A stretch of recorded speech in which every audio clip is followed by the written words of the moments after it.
Hello students, welcome to my YouTube channel ER Physics Tech. Today I will discuss about the application of the Gauss law. आज हम लोग application of Gauss law के बारे में बात करेंगे। Application of Gauss law के बारे में पढ़ने के पहले हम दो बातों पर पहले फोकस करेंगे। पहली बात हमारी क्या है कि we apply Gauss law to find the electric field. Gauss law को हम कहाँ अप्लाई करते हैं? गॉस लॉ को अप्लाई करते हैं इलेक्ट्रिक फील्ड को फाइंड करने के लिए। लेकिन अब यहाँ एक बात निकल के आती है कि हम लोगों ने इलेक्ट्रोस्टैटिक्स में पढ़ा था कि अगर किसी पॉइंट चार्ज की वजह से हमको इलेक्ट्रिक फील्ड फाइंड करना होता है तो वहाँ पे फार्मूला होता है E=1/4πε0Q/r²। तो यहाँ पर हम गॉस लॉ को क्यों अप्लाई करते हैं? तो बहुत सीधी सी बात है, अगर एक चार्ज पार्टिकल है तो उसकी वजह से इलेक्ट्रिक फील्ड निकालते हैं। अगर दो चार्ज पार्टिकल हैं तो उन दोनों की वजह से इलेक्ट्रिक फील्ड निकाल के उनका हम लोग क्या निकालते हैं? रिजल्टेंट निकालते हैं। अगर थ्री चार्ज पार्टिकल हैं तो उन तीनों का मैग्नीट्यूड निकालते हैं, फिर उसका हम लोग रिजल्टेंट निकालते हैं और फिर उसकी वजह से हम लोग इलेक्ट्रिक फील्ड फाइंड करते हैं। लेकिन अगर आप सपोज करिए अगर बहुत सारे चार्ज पार्टिकल हो, means n number of charge particle हो, मींस अगर 100 के ऊपर चार्ज पार्टिकल हो और फिर उसकी वजह से अगर हमको इलेक्ट्रिक फील्ड फाइंड करना है तो हर पार्टिकल की वजह से हमको इलेक्ट्रिक फील्ड फाइंड करनी होगी। उसके बाद उनका रिजल्टेंट निकालना होगा, फिर जाके हमको रिजल्टेंट इलेक्ट्रिक फील्ड मिलेगी, जो कि बहुत टफ टास्क होगा। तो उन केसेस में इलेक्ट्रिक फील्ड को फाइंड करने के लिए वो केस कौन से होंगे? जब किसी सरफेस पे हमारा चार्ज का डिस्ट्रीब्यूशन होगा। अगर किसी सरफेस के ऊपर चार्ज का डिस्ट्रीब्यूशन है, वहां पर जो नंबर ऑफ चार्ज पार्टिकल होंगे वो infinite number of charge particle होंगे और उसकी वजह से अगर हमको इलेक्ट्रिक फील्ड फाइंड करना है तो हम लोग अप्लाई करेंगे गॉस थ्योरम। सेकंड थिंग क्या है कि हम लोग जानते हैं कि अगर हम गॉस थ्योरम को अप्लाई करते हैं तो वहां पे हम चार्ज को क्या करते हैं? इनक्लोज करते हैं। तो यहाँ पे हम लोग जब चार्ज को इनक्लोज करेंगे तो एक सरफेस से इनक्लोज करेंगे, उस सरफेस को हम बोलेंगे गॉसियन सरफेस, जो कि हमारा सिमेट्रिकल सरफेस होगा। सिमेट्रिकल सरफेस क्यों होगा उसको जानने के लिए हम लोग इस टर्म पे फोकस करेंगे। फाई इक्वल टू होता है vector E dot d A close integral E dot d A equal to Qn/ε0। ये हमारी गॉस थ्योरम कहती है कि अगर किसी क्लोज सरफेस से जो फ्लक्स पास करता है वो Qn/ε0 होता है। उसको हम निकालते कैसे हैं? इलेक्ट्रिक फील्ड और एरिया वेक्टर का जो डॉट प्रोडक्ट होता है उसको हम लोग इंटीग्रेट करते हैं। कैसे?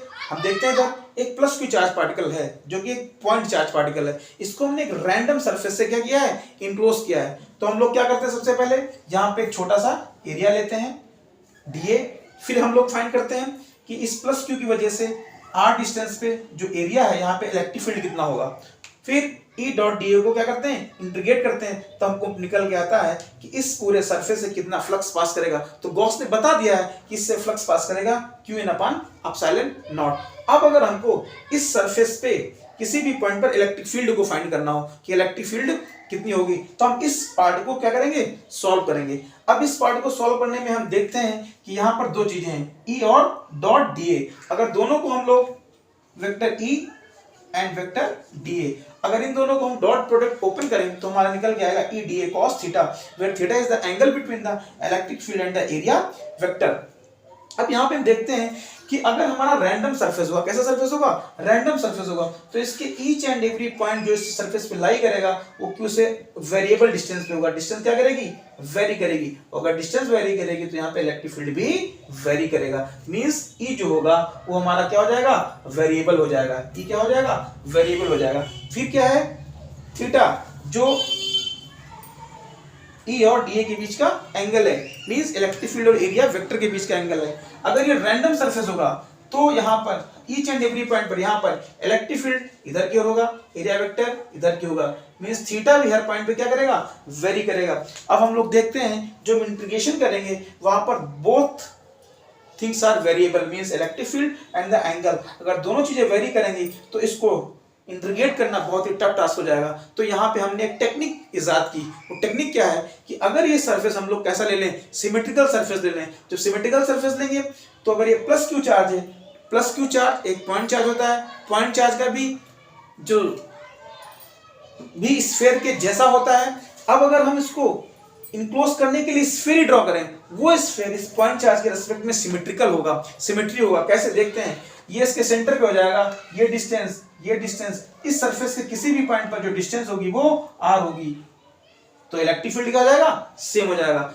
सेम हो जाएगा मीन कांस्टेंट हो जाएगा। और इलेक्ट्रिक फील्ड अगर कांस्टेंट हो जाएगा तो इस इंटीग्रेशन से इलेक्ट्रिक फील्ड हमारा क्या आ जाएगा? बाहर आ जाएगा। अंदर बचेगा हमारा dA cos थीटा। सिमेट्रिकल होने पर एक चीज और हम देखेंगे कि इलेक्ट्रिक फील्ड क्या होगा, आउटवर्ड होगा, प्लस क्यू की वजह से इलेक्ट्रिक फील्ड आउटवर्ड, और एरिया वेक्टर भी हमारा क्या होगा, आउटवर्ड होगा, both are in same direction. Each and every point पर भी सिनेरियो मिलेगा कि इलेक्ट्रिक फील्ड और एरिया वेक्टर हमारे क्या आएंगे, सेम आएंगे, सेम डायरेक्शन में आ जाएंगे। जब सेम डायरेक्शन में आ जाएंगे तो थीटा हमारा क्या हो जाएगा, 0 हो जाएगा, cos 0 1 हो जाएगा, अंदर बचेगा केवल dA। अब इस dA को हम जब इंटीग्रेट करेंगे तो इस सरफेस का हमको क्या मिल जाएगा, एरिया मिल जाएगा। ये सिमेट्रिकल सरफेस लेने का हमारा क्या है, फायदा है। मींस गॉस थ्योरम को इजी वे में अप्लाई करने के लिए और उससे इलेक्ट्रिक फील्ड को फाइंड करने के लिए हमको जो सरफेस लेना पड़ता है वो गॉसियन सरफेस लेना पड़ता है, इससे कि हमारी कैलकुलेशन जो है क्या है, इजी हो जाए। अगली बात आती है कि क्या गॉस लॉ को, जो गॉस लॉ होता है वो केवल सिमेट्रिकल सरफेस के लिए वैलिड होता है, क्या इस सरफेस के लिए वैलिड नहीं है? तो ऐसा बिल्कुल नहीं है। इस बात को हम लोग अच्छे से ध्यान कर लें, क्योंकि हमारी जो बुक्स में लिखा होता है, जो इंटरमीडिएट की बुक्स में लिखा होता है, वहां पर सीधे गॉसियन सरफेस ड्रॉ कर देते हैं और बच्चे हमारे क्या हो जाते हैं, कंफ्यूज हो जाते हैं। तो यहाँ पे क्या है, जो गॉसियन सरफेस हमारा होगा ये जरूरी नहीं कि वो सिमेट्रिकल हो, वो रैंडम सरफेस भी हम लोग ड्रॉ कर सकते हैं, लेकिन वहां पर फिर हम सॉलिड एंगल का कॉन्सेप्ट आ जाएगा और सॉलिड एंगल के कॉन्सेप्ट को लेके हम लोग उस कैलकुलेशंस करेंगे, जैसा कि हमने गॉस थ्योरम में प्रूव भी किया था। जब हमने गॉस थ्योरम को प्रूव किया था तो सरफेस हमने रैंडम सरफेस लिया था और रैंडम सरफेस में सॉलिड एंगल के कॉन्सेप्ट को लगा के हमने इसको सॉल्व किया था, लेकिन ये टफ हो जाएगा, इसलिए इसको हम क्या कर देते हैं, रैंडम सरफेस नहीं लेते हैं। कैसे सरफेस लेते हैं, सिमेट्रिकल सरफेस लेते हैं। तो ये एकदम बिल्कुल ये एक तरह का मिथ है, एक गलत बात है कि Gauss law is valid only for symmetrical surface. Gauss law सभी सरफेस के लिए क्या होता है, वैलिड होता है। अब हम लोग क्या देखेंगे, इतना जानने के बाद में अब हम लोग देखेंगे इलेक्ट्रिक फील्ड कैसे हम लोग फाइंड करते हैं गॉस लॉ को अप्लाई करके। हम लोग देखते हैं इसका पहला एप्लीकेशन क्या है। गॉस लॉ का जो पहला एप्लीकेशन है वो electric field due to uniformly charge wire of infinite length. एक वायर है जो इनफिनिट लेंथ का है, जो हमारा वायर है वो इनफिनिट लेंथ का है और उसके ऊपर जो चार्ज है वो यूनिफॉर्मली डिस्ट्रीब्यूट है। Means each and every point पर जो चार्ज हमारा वो क्या है, सेम है। ठीक है, अब उसकी वजह से हमको फाइंड करना है इलेक्ट्रिक फील्ड r डिस्टेंस पे। तो एक वायर है, इससे r डिस्टेंस पे एक पॉइंट P है जहां पर हमको क्या फाइंड करना है, इलेक्ट्रिक फील्ड फाइंड करना है। तो सबसे पहले हम क्या करेंगे, इस चार्ज को, जो हमारा चार्ज इस सिलिंड्रिकल वायर पे क्या है, डिस्ट्रीब्यूट है, यूनिफॉर्मली डिस्ट्रीब्यूट है, तो उसको हम क्या करेंगे, इनक्लोज करेंगे। इनक्लोज कैसे करेंगे, सिमेट्रिकल सरफेस से करेंगे, जो कि गॉसियन सरफेस होगा। सिमेट्रिकल सरफेस का मतलब क्या है, हम लोग जानते हैं कि जैसे वायर है तो वायर का शेप हमारा कैसे होता है, सिलिंड्रिकल होता है। तो इसको इनक्लोज करने का जो वे होगा वो इसका सिमेट्रिकल सरफेस होगा, क्योंकि वायर हमारा सिलेंडर शेप का है तो इसके अराउंड जो हम सरफेस ड्रॉ करेंगे वो भी हमारा सिमेट्रिकल होगा, जो कि एक सिलेंड्रिकल सरफेस होगा। सिलेंड्रिकल सरफेस होने पर ही उसके ईच एंड एवरी पॉइंट पर इस वायर की वजह से, जिसपे जो चार्ज डिस्ट्रीब्यूट है उसकी वजह से, चार्ज की वजह से जो इलेक्ट्रिक फील्ड होगा वो हमारा क्या होगा, सेम होगा। हम लोग थोड़ा इसको देखते हैं कि ये, तो हमने क्या करा, इसको इनक्लोज कर दिया, हमने एक सिलेंडर ड्रॉ कर दिया। अब इस सिलेंडर को ड्रॉ किया है क्योंकि चार्ज को इनक्लोज करना है, तो इसके ऊपर से भी हम एक टॉप सरफेस कर देंगे और नीचे से भी एक सरफेस कर देंगे, जो कि हमारा कैसा होगा, सर्कुलर प्लेन सरफेस होगा। उसको बंद करने के लिए ऊपर से एक सरफेस कर देंगे, एक सरफेस नीचे से कर देंगे। तो लोग इसको अगर हम देखें तो हमको दिखता है कि ये जो दो लाइनें हैं ये एक स्ट्रेट लाइन दिखती है, लेकिन बेसिकली ऐसा नहीं है। ये सरफेस हमारा कर्व सरफेस ऐसा पूरा है। अगर हम देखें तो अगर इस वायर पे हमारा चार्ज है plus charge, each and every point पे, यहाँ पर भी प्लस चार्ज है, यहाँ पर भी प्लस चार्ज है, यहाँ पर भी प्लस चार्ज है, यहाँ पर भी प्लस चार्ज, तो इसकी वजह से क्या निकलेंगे, इलेक्ट्रिक फील्ड लाइन निकलेंगी। एक लाइन इधर की ओर जाएगी सामने की ओर, एक इधर भी जाएगी, एक पीछे की ओर भी आएगी, इस साइड भी जाएगी, मतलब सभी डायरेक्शन में निकलती। जैसे कि सन से हमारी क्या निकलती, रेज निकलती हैं, सिमेट्रिकल रेज निकलती हर डायरेक्शन में, वैसे इस पॉइंट चार्ज की वजह से हर डायरेक्शन में हमारी क्या होगी, इलेक्ट्रिक फील्ड होगा, क्योंकि पॉइंट चार्ज इसके अराउंड है। इस एक पर्टिकुलर पॉइंट पे यहाँ पर भी चार्ज है, यहाँ पर भी चार्ज है, यहाँ पर भी चार्ज है, यहाँ पर भी चार्ज, ईच पॉइंट पर चार्ज है। तो इसके अराउंड जब हम क्या ड्रॉ करेंगे, सिलेंडर ड्रॉ करेंगे। अगर इसको मैं ऐसे करूं तो देखिए इस तरह का हमको क्या बनेगा, सिलेंडर मिलेगा। अब ये जो सिलेंडर होगा ये हमारा आर रेडियस का होगा और ये सिमेट्रिकल सरफेस है, तो इसके ईच एंड एवरी पॉइंट पे जो हमारा इलेक्ट्रिक फील्ड होगा वो सेम होगा। अब क्योंकि ये कर्व सरफेस है तो इसका जो एरिया वेक्टर होगा वो इसके परपेंडिकुलर आउटवर्ड होगा, परपेंडिकुलर आउटवर्ड होगा, और इलेक्ट्रिक फील्ड भी क्या है, आउटवर्ड है। तो दोनों के बीच एंगल कितना बनेगा, 0 बनेगा। तो दोनों कंडीशन को हम फुलफिल करते हैं। जब हम गॉसियन सरफेस को ड्रॉ करते हैं तो गॉसियन सरफेस ऐसा ड्रॉ करते हैं कि उसके ईच एंड एवरी पॉइंट पर हमारा इलेक्ट्रिक फील्ड सेम होगा। और सेकंड थिंग क्या होती है कि जो एंगल होगा इलेक्ट्रिक फील्ड और एरिया वेक्टर के बीच में वो क्या होगा, हमारा 0 होगा। एक कंडीशन और हम देखते हैं कि अगर इलेक्ट्रिक फील्ड और एरिया वेक्टर के बीच एंगल हमारा 90 डिग्री हो या 0 हो। अगर 0 भी है और 90 डिग्री है तो दोनों सिमेट्रिकल सरफेस को रिप्रेजेंट करेंगे। दूसरा, इलेक्ट्रिक फील्ड सेम होनी चाहिए या तो 0 होगी। अगर 0 होगी तो फ्लक्स ही नहीं पास करेगा, बात ही खत्म हो जाती है। और अगर कांस्टेंट है तो वो इंटीग्रल से बाहर आ जाएगा और इसी वे में इसको हम लोग क्या लेंगे, सॉल्व कर लेंगे।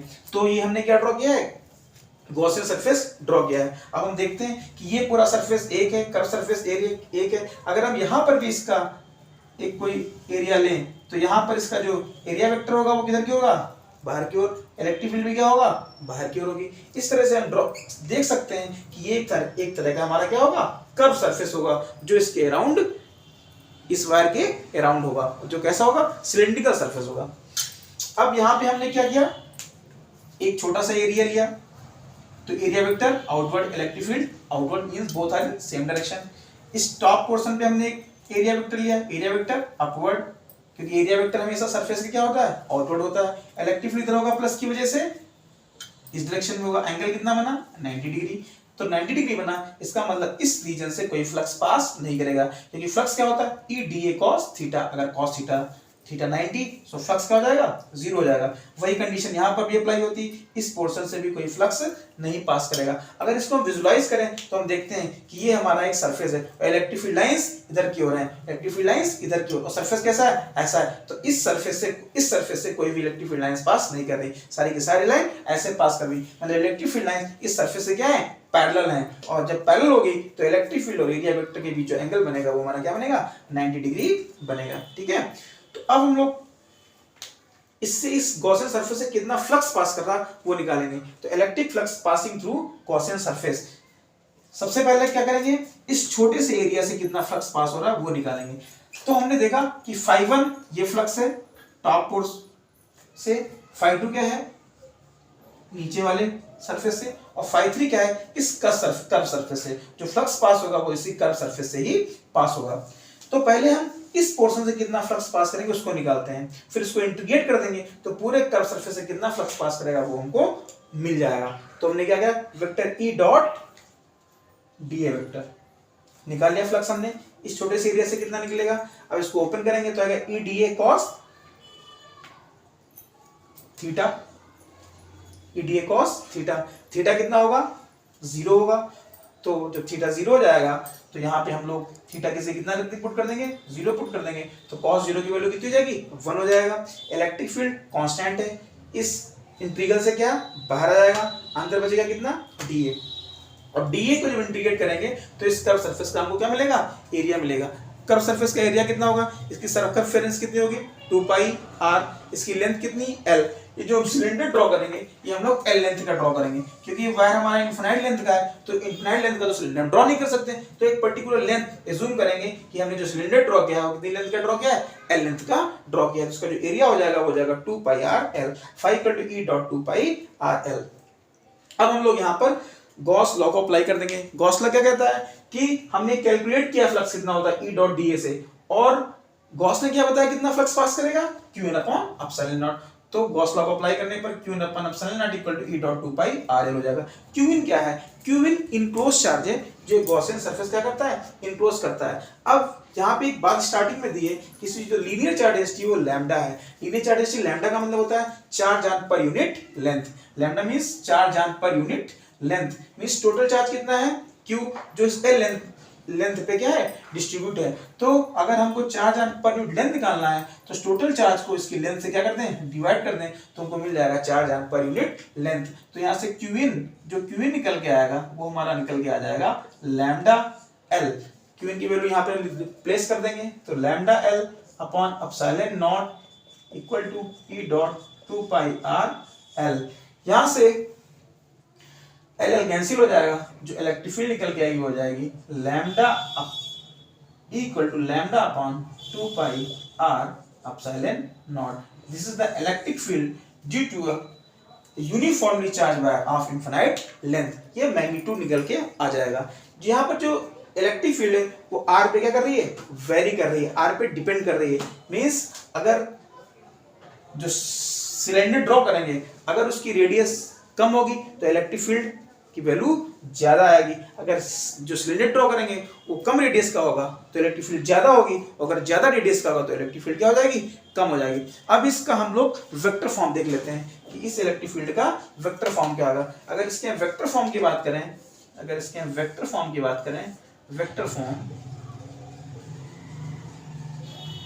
फॉर्म आ जाएगा वेक्टर E इक्वल टू, क्योंकि इलेक्ट्रिक फील्ड वेक्टर क्वांटिटी होता है, lambda upon 2 pi r epsilon not r cap. फिर r cap is a unit vector along the radial direction, means जो इस सिलेंडर की रेडियल डायरेक्शन होगी, जो इसकी रेडियस होगी, इसकी अलोंग जो होगा वो इसकी इलेक्ट्रिक फील्ड की डायरेक्शन होगी। अगर इसका हम लोग ग्राफ ड्रॉ करें, इसका ग्राफ कैसा होगा, तो ग्राफ मैं यहाँ पे ड्रॉ करता हूँ, सब लोग देखें इसको कि हमने E और R के बीच ग्राफ ड्रॉ किया है। E हमने ऊपर ले लिया, y एक्सिस पे ले लिया, और R हमने ले लिया x एक्सिस पे।